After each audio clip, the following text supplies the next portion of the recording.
A major DCU director is under fire about comments on a recent box office flop.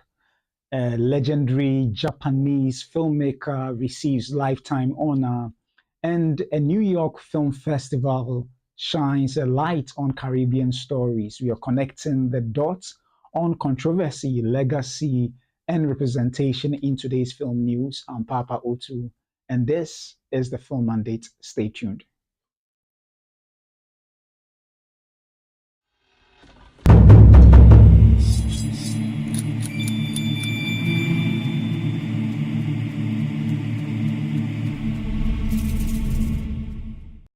Hello and welcome to the Film Mandate, where I bring to you movie news, reviews, and reactions, both from the African front and the international scene. And thanks for joining me for this exciting episode of the Film Mandate. So, in today's stories, we'll be covering certain controversies coming up as to the director Andy Muschietti's comments about his film, The Flash, that he directed, and some fans believe that perhaps James Gunn might have quietly fired him, and due to certain developments that has come with regards to both the comments and possibly the updates in regards to the scripts for the Brave and the Bold that he is supposed to direct. So we're delving into that story, and also a legendary Japanese filmmaker with the vast, show reel of films, over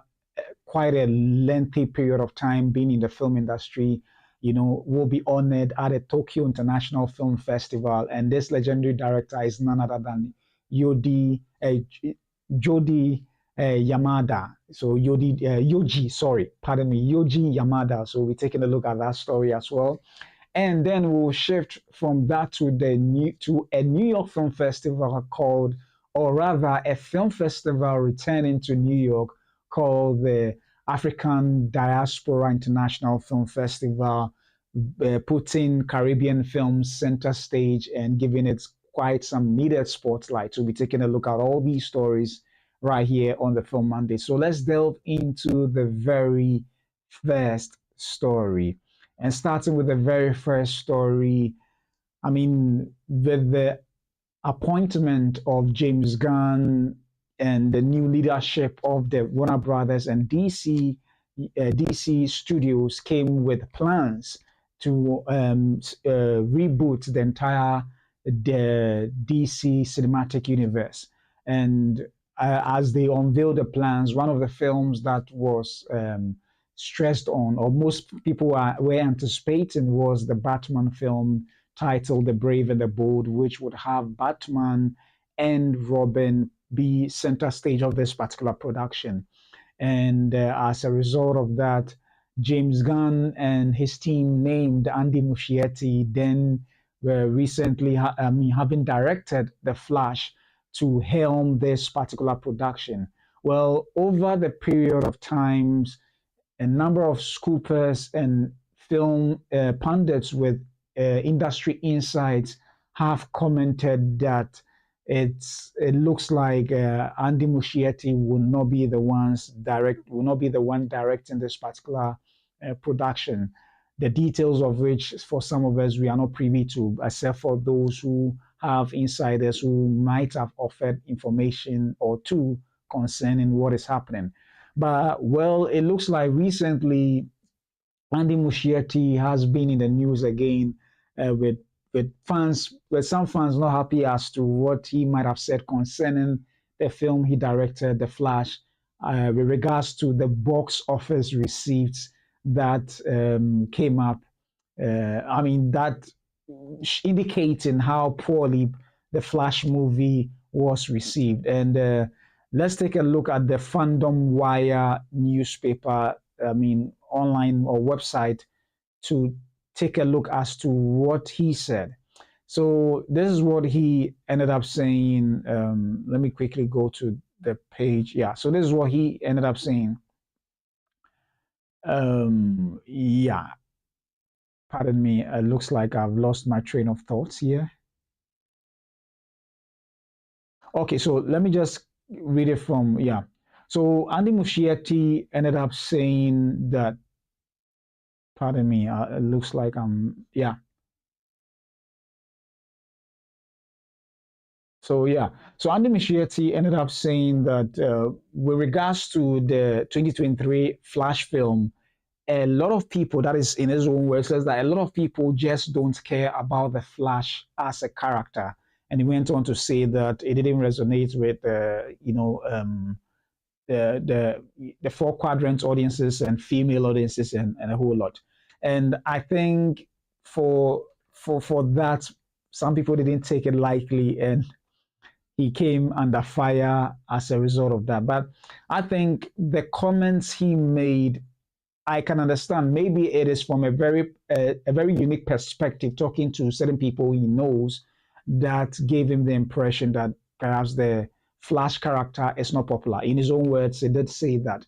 And I think that may not necessarily be the case, because even considering the time where the DCEU was even in, I mean, around the same time, you had the Flash TV series ongoing, and yes, as time went on, the fans or the audience for the Flash TV series did go down. But we could even say that even prior to the Aquaman movie, the Flash character was, or might have even been more popular than Aquaman. And I think the issue was not really about whether audiences were, I mean, the audiences didn't like the character, or the character wasn't that popular. But just as most people are aware of, Ezra Miller came into some form of controversies, and that perhaps might have contributed to the poor reception of The Flash with regards to the box office receipt. So there are a myriad of factors that I believe contributed to the poor reception of The Flash at the box office, coupled with the fact that at a point in time, it looks like the DCEU as an entire cinematic universe wasn't really loved by audiences or film fans alike, divided due to split views concerning how the fan favorites, perceive that their characters are being treated. So I don't think perhaps that is because the Flash character wasn't popular. Because even Aquaman, whom a lot of people assumed, I mean, made mockery of, particularly from the old time animated series Super Friends, due to how it was portrayed, people didn't really fancy much, didn't even assume or think that Aquaman would perform as the way he did. But it looks like with the charisma and likability of Jason Momoa, Aquaman, the first one, indeed went on to make over $1 billion. But coming back to the same issue, that it looks like fans lost interest in the DCEU, the second one actually didn't perform comparatively to the first one. So I don't think that is the issue. But I think with regards to that, one of the major challenges that a lot of people are concerned with is as to how it looks like Andy Muschietti, who is supposed to be helming the bold and the brave, doesn't seem to be very front and center with how things are developed. And it's making fans doubt whether he would helm this particular property after all. So let's take a quick read at the Fandom Wire article that brings up this issue. So it reads that James Gunn's Batman movie update has everyone convinced he kicked the Flash director out of DCU. Fans debate if James Gunn is replacing Andy Muschietti as DCU's Batman director after reports of major changes to the brave and the bold. And then we go on to read James Gunn's latest update on the brave and the bold has convinced some fans that Flash director Andy Muschietti is out of the DCU, as per Emergency Awesome's report. After speaking to Gunn, the Batman movie has undergone major changes. And this is what he had to say. I mean, in a tweet, in an X account, in an X post, This is what the article says, that the major change is that James Gunn is directing the DCU Batman and not Andy Muschietti. So there's some fans making this deduction. James Gunn says the Brave and the Bold film has undergone major changes since originally being announced in 2023. He goes on to say that so far we know they haven't cast an actor yet and are making huge alterations to the narrative. However, most are focused on whether Muschietti is out and Gunn himself is stepping into the director's chair. Now, let's look at what, let's even take a look at what Muschietti actually has gone on to say that he's still attached to the project. And fans really doubt that that indeed is the case. So there's a whole lot of back and forth, fans not believing that that is the case and thinking that potentially looks like James Gunn may be the one to direct. And I beg to differ on that report. I mean, it's very possible, but I think that it wouldn't be the best. It wouldn't put DC in the best of light if James Gunn ends up directing Batman, goes on to direct what's it called, the sequel to Superman. And I know there's a precedent that has already been set in the DC studios before, seeing that Zack Snyder directed Man of Steel, a series of movies. But I think in trying to differentiate itself from the old DCU, it will be prudent for James Gunn to perhaps stick to the Superman franchise and bring in other, directors to helm the Batman, which of course he and Peter Safran all say that Andy Muschietti is still going to direct it, and they will hand over the script to him when the script is ready. But that also points to a little concern to me, because I know that regardless, maybe they will have a different system by which they are operating. But more often than not, when you bring up on a director to helm a particular production or script, he would have to have input into the script to sort of, in a way, make it its own, to help him with his directing style. So I'm a little concerned that they are waiting for a script to be done before handing it over to the director. So by which time I'm wondering if he has a differing creative vision for the script.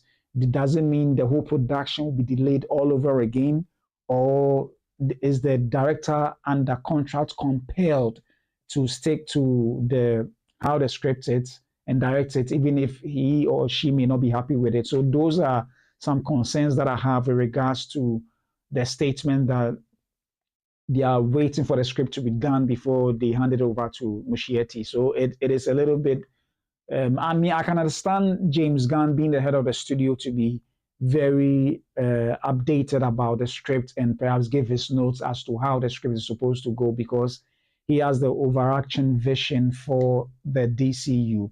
But I think that there are so many red flags as to how they are proceeding with things. Maybe DC is developing a different style where they get the scripts ready, bring on the directors, and expect them to direct the script without having any creative, input at the script stage. Maybe they will only have creative input when directing it. So those are concerns for me, because in every studio, when you're bringing in a director who is supposed to be the visionary of a script or a story idea, they have, quite some influence on the script, deciding as to how certain, direction is supposed to go. Understandably, it is supposed to, the whole particular DCU is supposed to have an overarching direction and all that. So I can understand that, yes, there is the master plan. But then DC also being, James Gunn has said that every DC character's movie will have its own tone. So if every DC character will have its own tone, it should be particularly also informed by the director helming the production. And if that is the case, that Andy Muschietti is not part and parcel of the story idea being developed, I wonder how he fits into it. So perhaps these are some of the concerns that make people wonder, is Andy Muschietti actually really part of this production? Is he going to helm this production or not? Because if you read further, you realize that Peter Safran and James Gunn has said, I mean, in February, somewhere in February, did say that The Brave and the Bold is in very active development.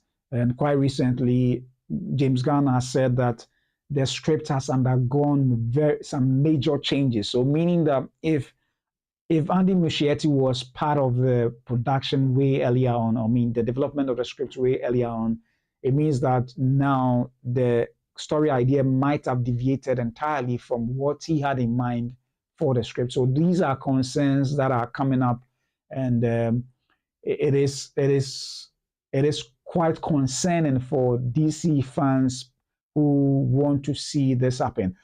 However, there are a portion of the DC fans who don't care for Andy Muschietti returning to direct any DC production, which is understandably so. With some thinking that, or with some of the opinion that he botched the Flash movie, which I don't think is necessarily so. I mean, there were things with the Flash movie that perhaps didn't work out well. I think most notably has to do with the VFX. But in terms of the film as a whole, it was really a well-directed film. And yeah, I mean, tonally, it's supposed to be funny in a way, but it also had its own dark elements and deep emotional, elements and all that. So I can understand the concerns of other parties. Other parties also want to favor or rather prefer James Gunn to helm this particular production, which I don't think should be the case, particularly if he has stated that is, James Gunn has stated that every film will have its own tone and doesn't necessarily have to conform to one particular tone. So, and I think that it would help if another director comes on to helm The Brave and the Bold, giving it a darker, edgier tone, giving it a stark contrast to what he did with Superman. So these are some of the concerns I can understand clearly that people are concerned about the fact that perhaps Andy Muschietti is no more part, or is no more going to direct this particular production. So yeah, we will never know till officially when it is about to get into production before we know clearly whether he will be directing it, that is James Gunn will be directing it, or it is still Andy Muschietti at the helm of the film.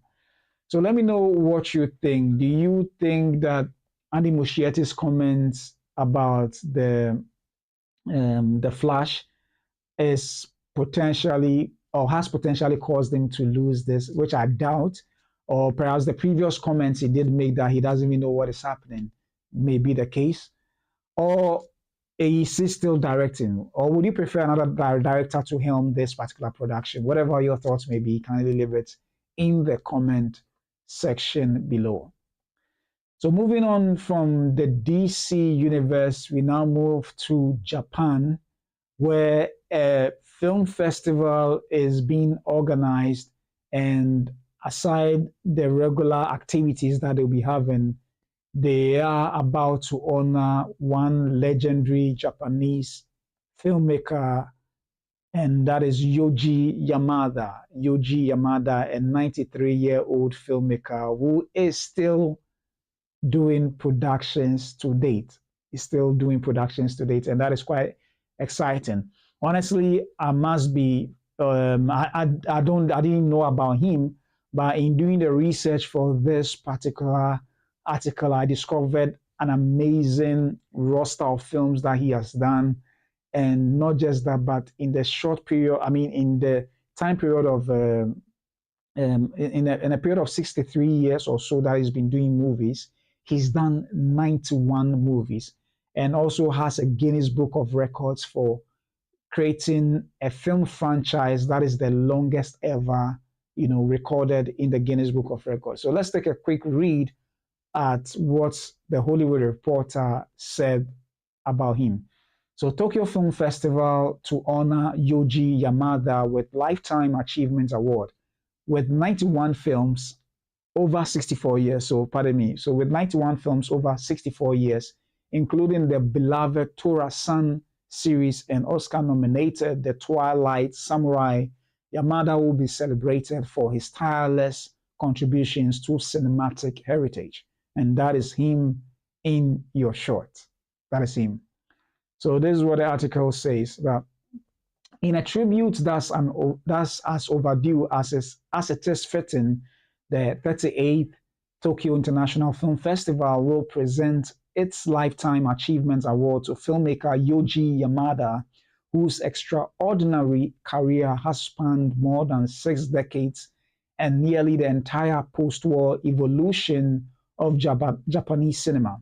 Yamada made his directorial debut in 1961 with the domestic drama Nikai no Tanin, and has since gone on to helm 91 films, from intimate portraits of ordinary Japanese life to sweeping period dramas that revitalized the Jidai Jeki form. His beloved Tora-san series about a lovelorn traveling salesman, Tora-san, Our Beloved Tramp, 50 films released between 1969 and 1995, became a national institution and remains recognized by Guinness World Records as the longest running film series starring the same actor. So that is quite a feat to have achieved. And indeed, it is an amazing thing that he's done. When you hear of directors who are in the 90s or even 80s directing, you find it quite amazing, because to be, directing as a job is quite a Herculean task.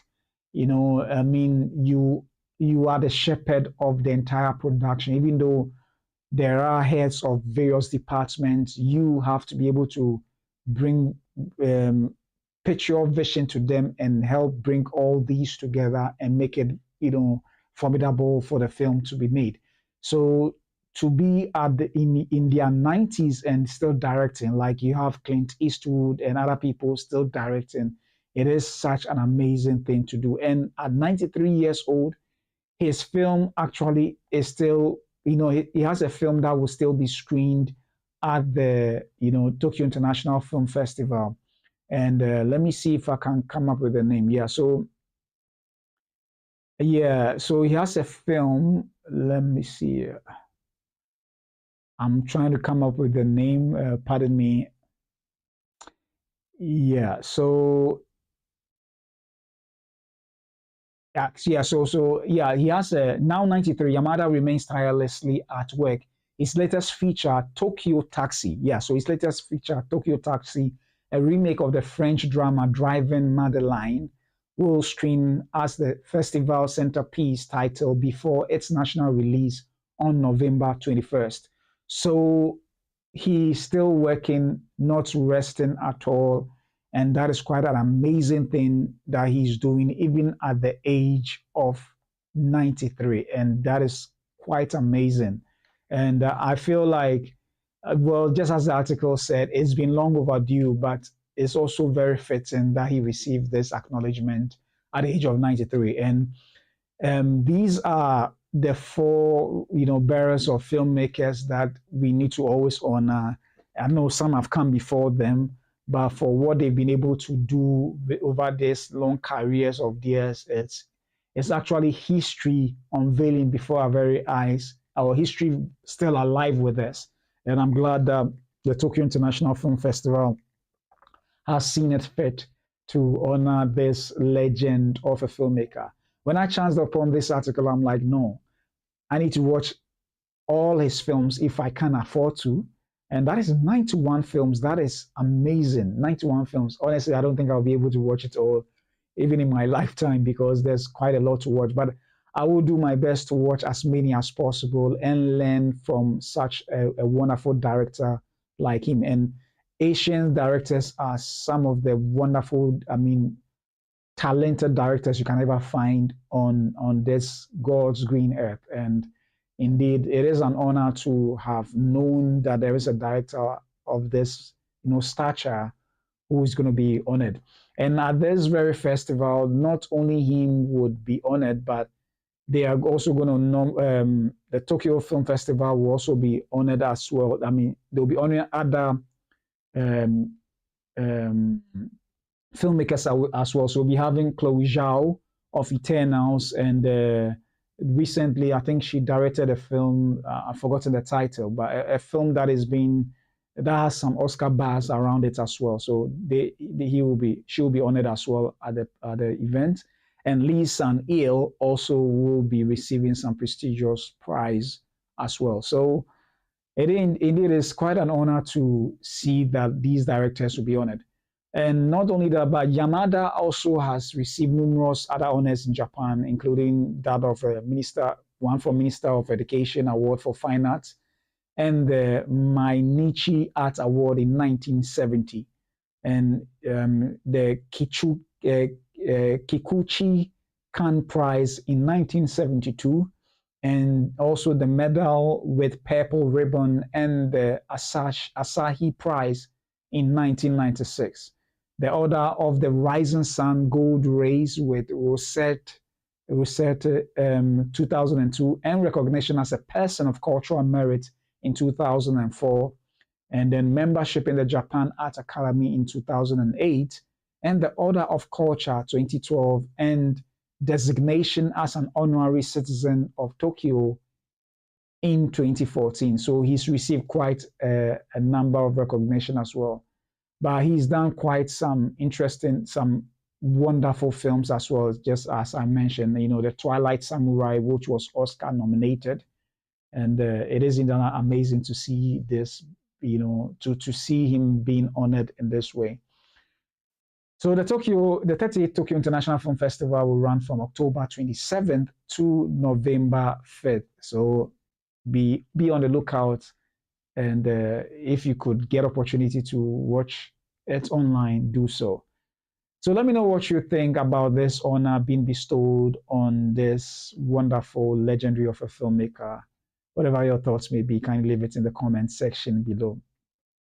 So we'll be moving on from Japan now to New York, where a New York Film Festival called the African Diaspora International Film Festival is going to be organized to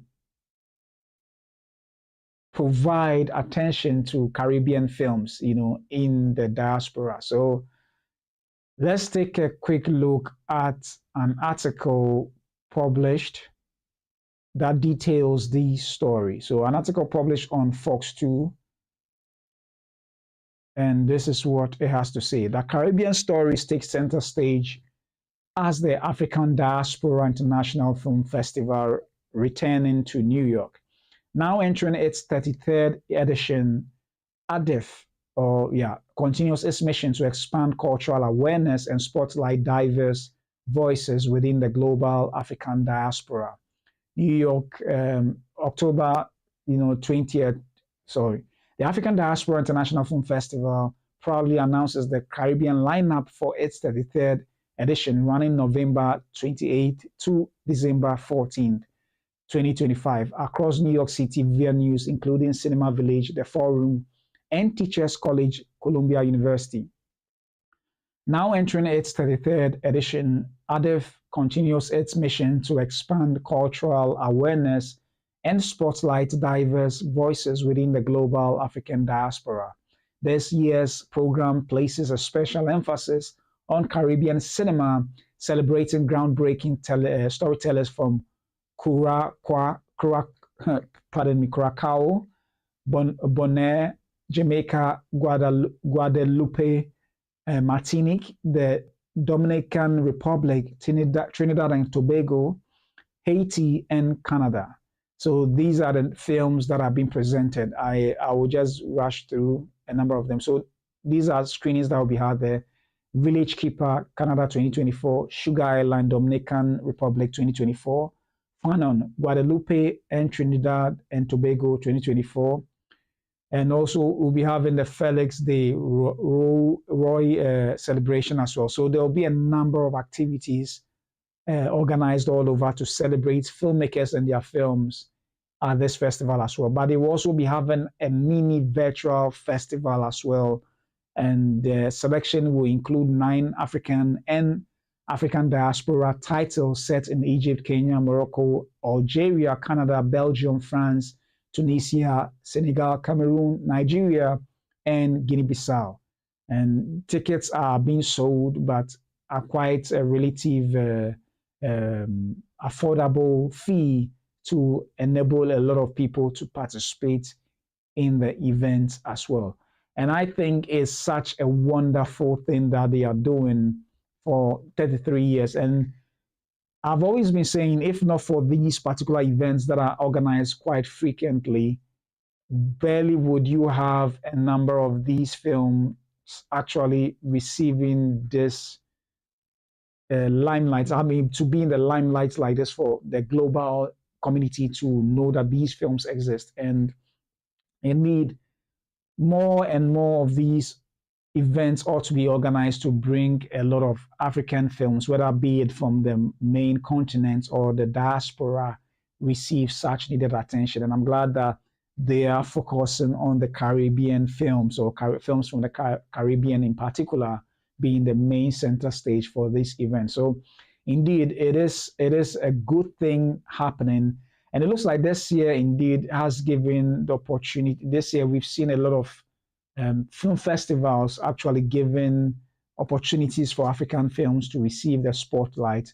And it looks like the African Diaspora International Film Festival is one of them, focusing mainly on Caribbean films and also other films from the African continent as well. So I'm glad that these things are happening because more often than not, you don't get, festivals of. I mean, there are festivals that highlight, give attention to African films, but to have this organized, on such a scale and an event being entirely for African, diasporan films is indeed something admirable. So I'm glad that they are doing this. And kudos to them and all other film festivals that give African films and also from the diaspora the needed attention for the world to see that this is what Africa also has to offer. So I'm really glad about this. And this actually, just as they said, will be taking place from November to December. I think November 28th to December 14th as well. So it'll be interesting to see what they have to offer and all these films that are being shared. And other filmmakers will be honored as well. So let me know what you think about these particular, events. Do you think a lot more needs to be done to bring more attention to African films? And what do you think about this niche festival like the African Diaspora International Film Festival bringing to the broader film industry, the attention to these films? Whatever your thoughts may be, kindly leave it in the comment section below. And all too soon, I come to an end to this episode, an end to this episode with these 3 stories from DCU News to Yoji Yamada being, who's going to be honored, and now to the African Diaspora International Film Festival putting in center stage in the spotlight Caribbean movies. So thanks so much for joining me for this episode of the Film Mandate. I really appreciate you for joining me, and I'll be coming your way soon with another episode covering stories both from the African front and the international scene. My name is Papa Otu, and this has been the Film Mandate. I'll see you soon.